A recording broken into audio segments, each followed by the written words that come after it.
hold on that, but still, I mean, I had to get through this month, which I only have 2 left against the Lost 2011 and No Way Out 2006. So let's get back to this. Okay, number 10 is the Fiend won the Universal title at Hell in a Cell 2019. The Wars 2019 felt like a distant memory right now, and for good reason. I mean, it was the first. I'm celebrating. I'm in my what 7th year as a YouTuber or something like that. Yeah, my God, 2019 was a fucking disaster. But there was one shining light that was the Fiend being here and all that. I mean, I did SummerSlam in 2019 and all that, but let's be fair, that SummerSlam was kind of there, except for Charlotte and Trish. But again, hot take, it should have been her last match, which that's another like one I should put on this list, but did not. But if you go back to my worst heel turns list, yeah, for Trish that is that she would. Again, don't get me wrong, her heel run in 2005 and all that was 2004, 2005 was good and all that, but not 2023 when she was in a respective veteran role. But she was mostly just a part-time role and all that, but still. Anyways, now we all know this disastrous main event. This felt like a random. The card was all random as hell, like every 2K Universe mode I ever seen.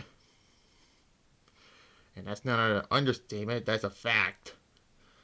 But we all know the Vince's stupid idea to have the Fiend instead of match ends in a fucking disqualification. It's still called a fucking disqualification, okay? It was not a fucking match stoppage or no content. No, it was a fucking disqualification. All that, but if the Fiend won here, again, I'm just gonna say this: if he won here, maybe it would save Seth's 2019 a little bit, because Seth's 2019. Jesus fucking Christ, do not get me started on all that. It started fine with the Royal Rumble win and all that, but then he went to the never-ending program of Baron Corbin, losing the title to Brock, winning it back, and then this whole thing in this shit universe we're in, and then lost it again at Crown Jewel in Saudi Arabia, which I can't get away from them now. I'd rather watch the WWE story shows than the Saudi shows. Deal with it. Because of the story shows look cool and all that. But yeah. But if the Fiend won here, it would have been better. But all that still. And now we get to number 9 is John Cena HL's face off at WrestleMania 33 for the WWE Championship. This is not really the only thing WrestleMania related here. It'll be after number 8 and then number 3. No spoilers on that. I mean, the Cena Styles program in 2016 and 2017 was great and all that, but I felt like they should have done the WrestleMania, the blow up at WrestleMania 33 and all that. You know, Cena will still win the match and the title to become a 16-time world champion. Well, technically, yeah, but still. To tie the record. Yeah, quotation marks, because we all know it's not real. Well, that. HS will still get output. What am I trying to say?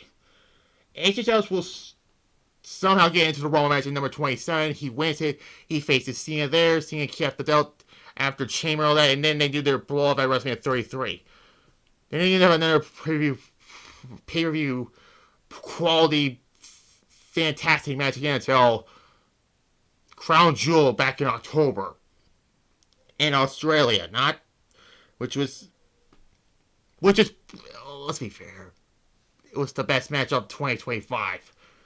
I mean, and all that. I mean, we all know they always work amazing together, you know. And I already missed both of them because of some fucking Gunther fucker. Yeah, you don't know who I'm referring to. I say his fucking name. And by a month now, I'm gonna set his fucking ass on fire.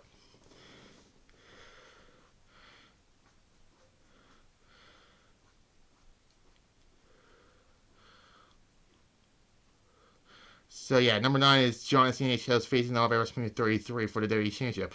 What's that lead for Bray Wyatt and Randy Orton? They'll still have the WrestleMania match, but Bray beats Randy and Orton goes to Raw instead. No House of Horrors. No, none of that. RIP to you, Bray, but you should have a proper pay-per-view win over Randy Orton.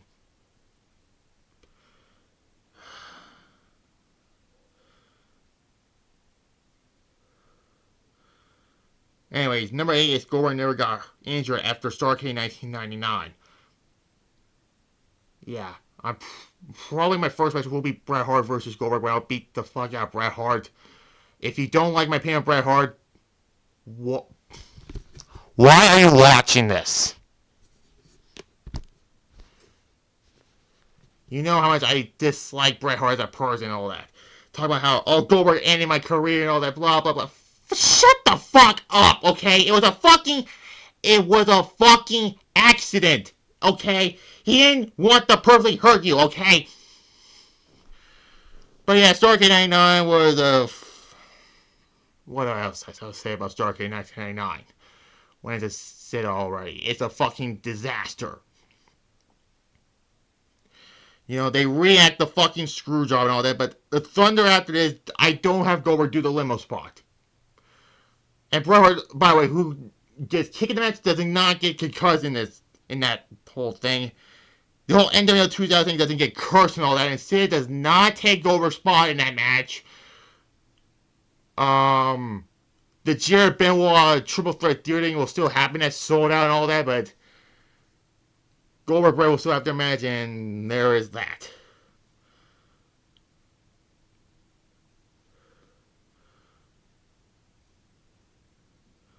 So that's number 8 is Goldberg never got injured after Starrcade 1999.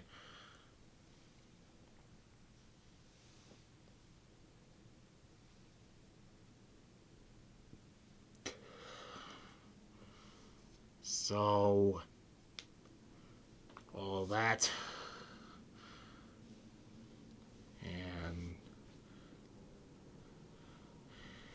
And there's that.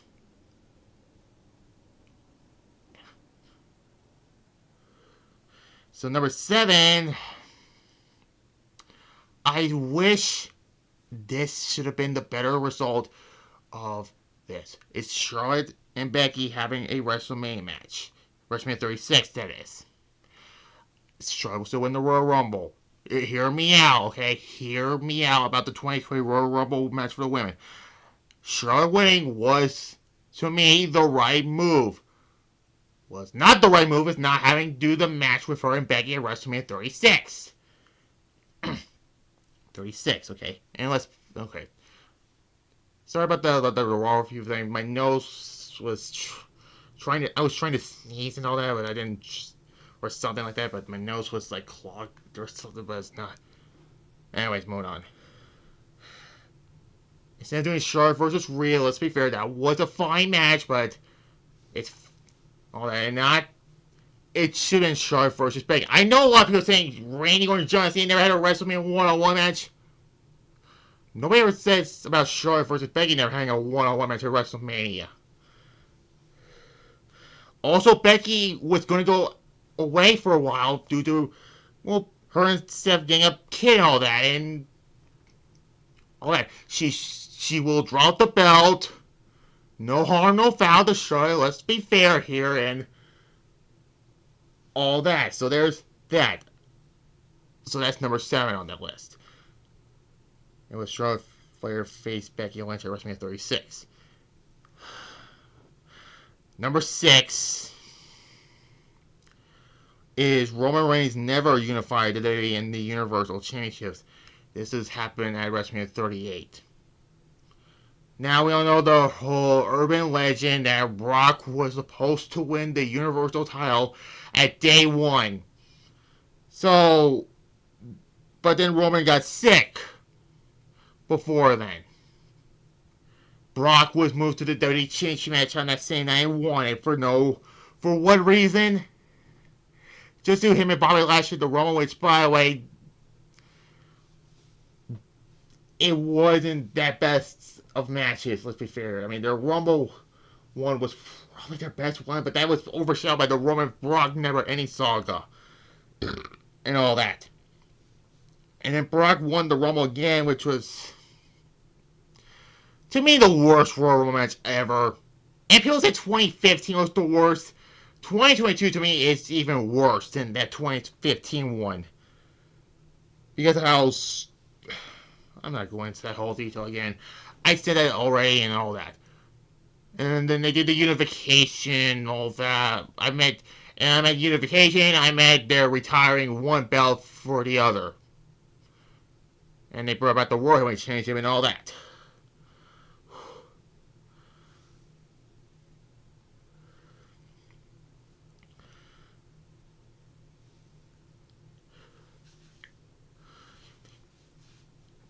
So that's number 6, is Roman Reigns never unified the WWE and Universal titles and all that.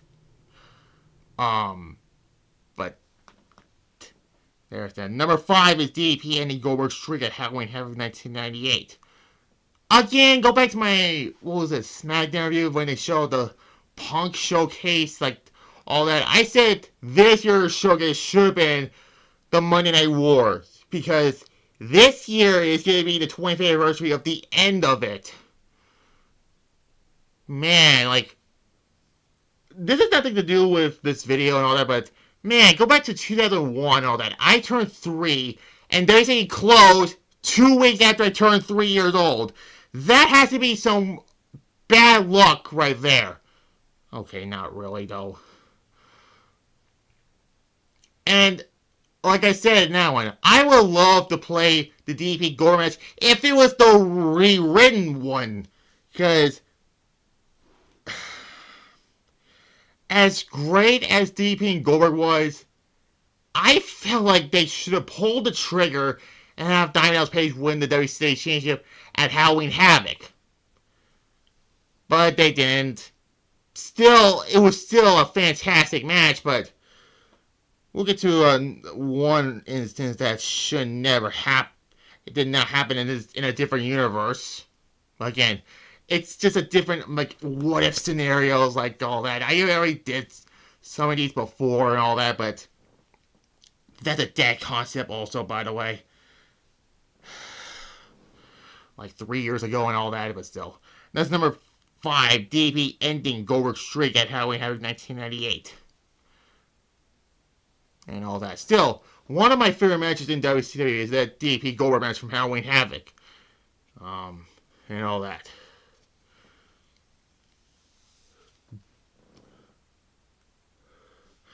Number 4, SummerSlam 23 should have been Asuka versus Charlotte. Do I have to fucking say this? No triple threat with Bianca in it. No cash in. Just let Charlotte and Asuka have another classic like their WrestleMania match in 2018. It's still a fucking sin. There's like 3 I think of. One is AJ Styles never had another world title run since 2018. And never again after that. The other is, well, number 7. That should have happened. And this is the third one. And I'm not talking about that WCW pay-per-view either. And also, thank God for me, I'm not doing the rest of WCW in 2001 because, oh lordy, I don't want to see Sid's broken leg again. You know, there's a WCW Vault channel and all that, but they don't have most of the pay-per-views on there. I'm waiting for them to be on, whatever. I wish the network is still a thing and all that, but still. That was number 4 on here.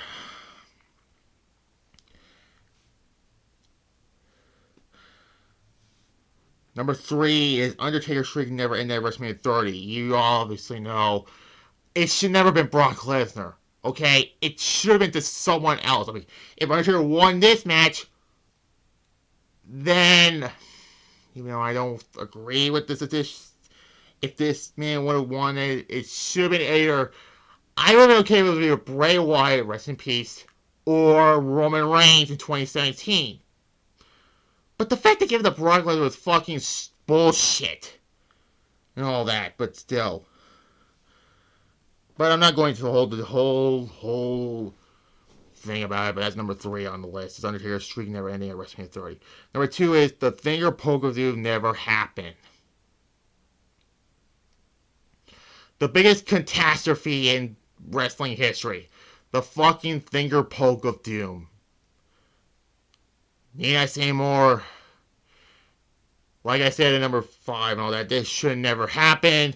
How would this alternate time will happen? Well, Nash doesn't win World War III. Goldberg does. DP will until Starrcade, and they have DP drop the belt to Goldberg and all that.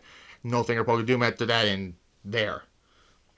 That's number 2. And number 1 is the invasion will have Goldberg, Sting, NWO, and others. And basically, that's really how we're going to end it on that. But yeah, it's been 25 years since that angle happened. It was one of the biggest botched angles ever because they didn't have all the guys.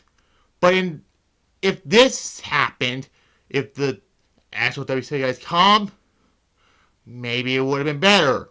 But none of them did. Like Sting never came in until 2014. Goldberg didn't come in until 2003, which maybe it would have been better if they were there, but yeah, that's number 1.